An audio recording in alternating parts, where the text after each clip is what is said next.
jolis, je suis de retour, vous l'aurez compris, je vous ai filmé 2 vidéos le même jour, hein, vu que j'ai quand même envie un peu de repos avec ce rhume en ce moment.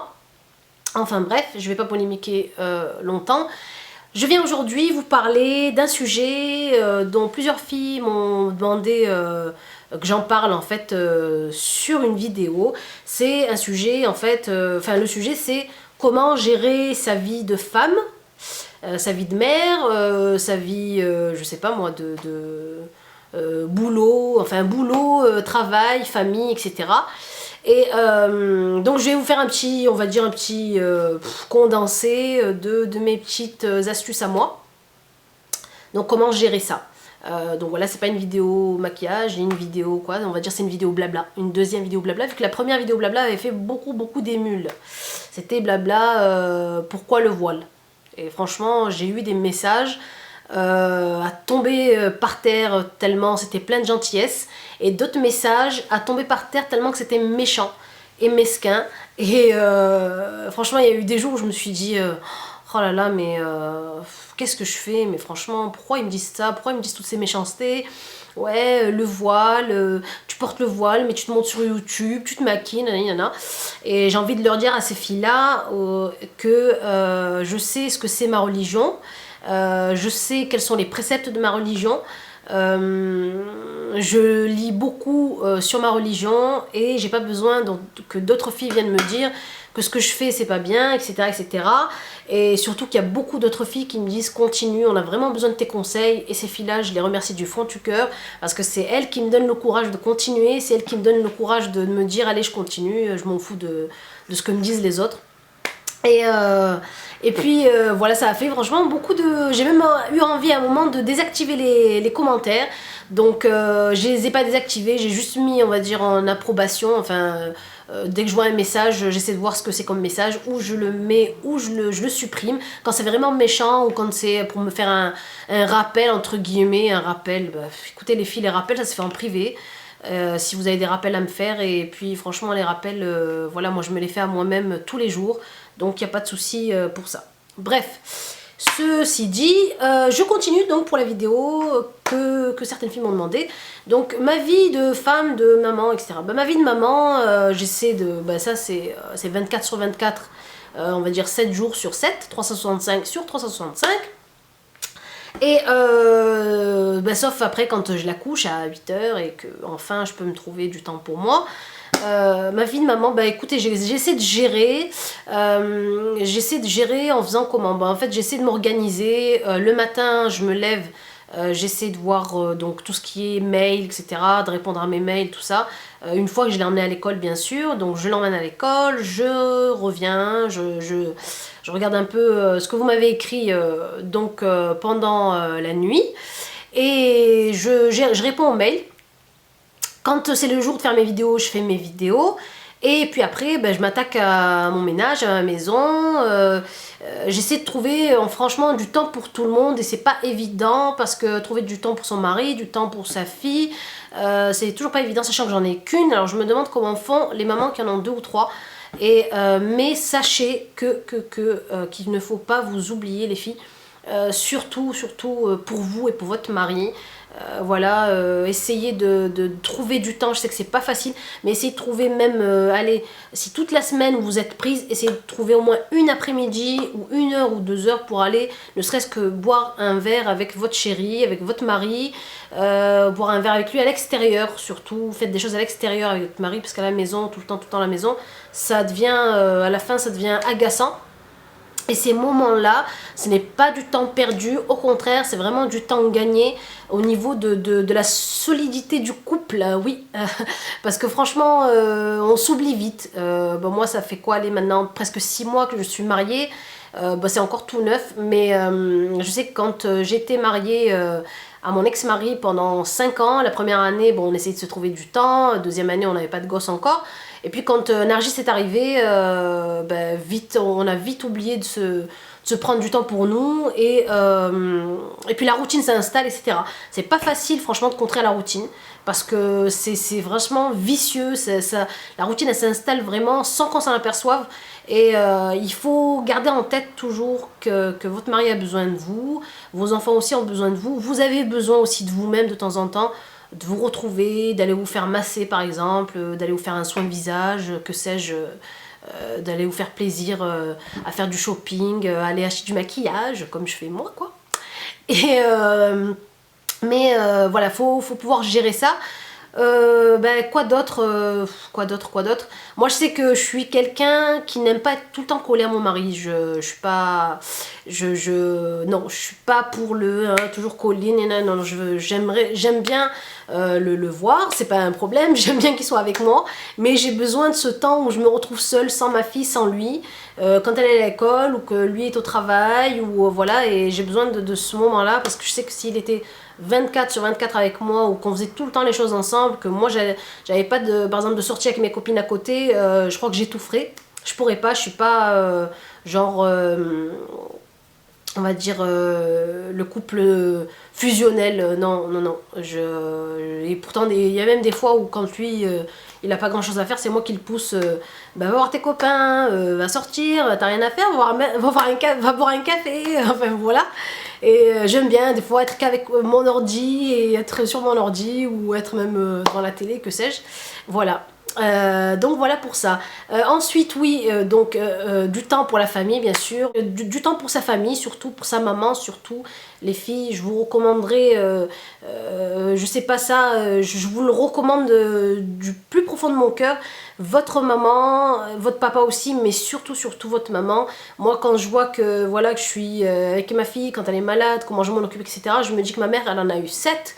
Et je sais pas comment elle a fait, donc du coup je lui fais un gros bisou, énorme bisou, et Dieu sait comment je l'aime.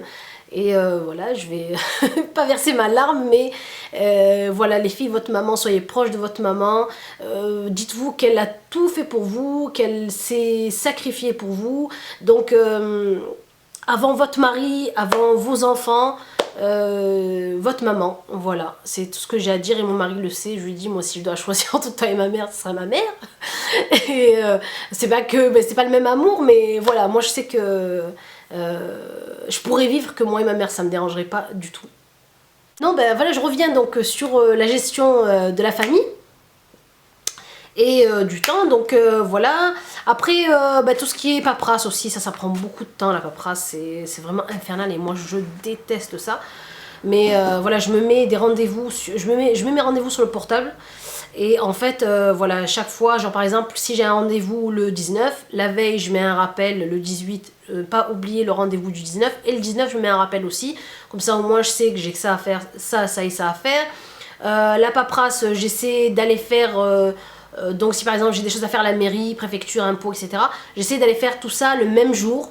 Comme ça au moins j'avance beaucoup sur ma paperasse à faire.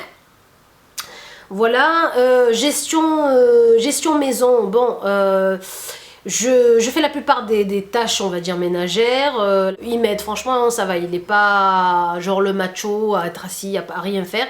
Non, il m'aide. C'est vraiment, il faut pouvoir se dire, voilà, faire des cases en fait dans sa tête. Donc une case donc côté femme, donc avec votre mari, une case maman avec votre fille, pouvoir essayer de lui faire des sorties. Donc moi je lui fais, je sais pas, moi je l'emmène au ciné, je l'emmène jouer, faire de l'acrobranche de temps en temps, c'est pas tout le temps, mais de temps en temps je me rends compte qu'on n'est pas beaucoup sorti, que je l'ai pas beaucoup sorti, qu'elle a pas fait beaucoup d'activités, donc là je décide de la sortir, de faire une sortie. Les copines, franchement, on s'appelle avec les copines, on se voit pas souvent, mais voilà, de temps en temps, voilà, on va dire pas tous les mois, tous les 2 mois ou tous les 3 mois, voire des fois, on se fait une sortie, un repas, je sais pas moi, on se boit un verre, etc. Un verre de jus ou d'eau. Et voilà, et puis donc voilà, et puis quoi d'autre, c'est tout, hein, je pense que j'ai parlé un peu tout.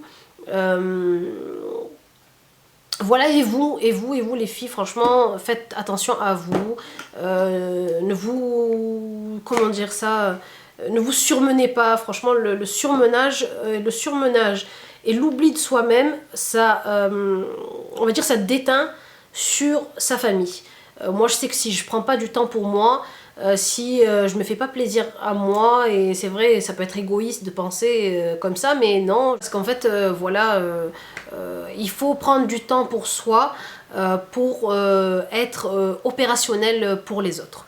Voilà ce que j'ai à vous dire un peu sur l'organisation de vie de femme, vie de maman, vie de, donc de votre boulot, etc. Quoi dire de plus à part vous encourager, vous dire de faire très attention à vous, d'essayer comment dire ça, de trouver du temps pour chaque chose, d'apprécier les petits bonheurs, d'avoir toujours, d'essayer de garder, c'est pas facile, c'est vrai, d'être toujours positive tous les jours, c'est pas possible du tout même, mais voilà, moi par exemple en ce moment je suis malade, quand je tombe malade 2-3 jours, j'apprécie d'autant plus la vie après être guérie. Je me dis ben voilà, qu'est-ce que c'est chouette de pouvoir pas être coincé au lit, pas être, je me dis voilà qu'on a une chance, alhamdoulilah comme on dit, d'avoir la santé, et de pouvoir pouvoir être là pour les autres, et que les autres soient là pour nous aussi. Donc voilà, on va dire entre guillemets, c'est un peu donnant-donnant, oui c'est vrai, c'est comme ça dans la vie. Voilà, on peut pas dire non, moi je donne mais j'attends pas en retour. Non, je donne, c'est vrai, je donne pour ma famille, je donne pour mon mari, pour ma fille, etc. Mais j'attends aussi en retour qu'on me donne de l'amour, qu'on s'occupe de moi, qu'on me demande si ça va, qu'on me demande si j'ai pas besoin de quelque chose, etc. etc. Donc voilà, franchement les filles, allégez-vous l'esprit. Si un jour vous sentez que vous en avez marre, vous dites stop, je sais pas, moi vous dites à votre mari de prendre le relais, à votre famille, à votre maman, etc. Mais voilà, ne vous, comment dire ça, voilà, ne prenez pas de poids plus que vos épaules peuvent porter, quoi. Donc voilà. Donc sur ce message gai et positif, j'espère que ça vous aura donné un peu de baume au cœur aux filles, par exemple, qui galèrent un peu à gérer tout ça. Et puis si vous avez d'autres questions à me poser, je pense que je ferai une autre FAQ. Vous pourrez me poser donc vos questions, s'il y a des petites questions qui vous turlupinent à me poser ou quoi que ce soit. Vous pourrez me le poser sur cette partie là. Je pense que j'en ferai une d'ici je sais pas, 1 ou 2 semaines, un truc comme ça. Là, je vous fais de gros, énormes bisous. Et je vous envoie plein d'ondes positives. Même si je suis malade, je garde mes microbes, mais je vous envoie mes ondes positives. Voilà, donc je vous aime toutes et je vous fais de très gros bisous. Au revoir mes belles.